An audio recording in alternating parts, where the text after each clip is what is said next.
আমি এখানে ইংরেজি ডিপার্টমেন্ট 12 ব্যাচের স্টুডেন্ট।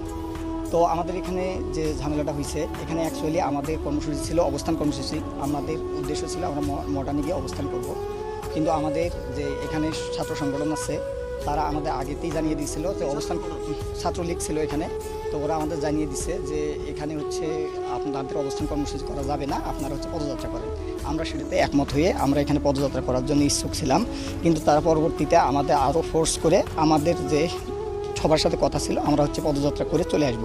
কিন্তু আমাদের যখন ক্যাম্পাসের গেটে যখন চলে গেছে তখন ছাত্রলীগ সহ বাকি স্যাররা যারা আছে তারা আমাদের হচ্ছে বাধা প্রদান করছে।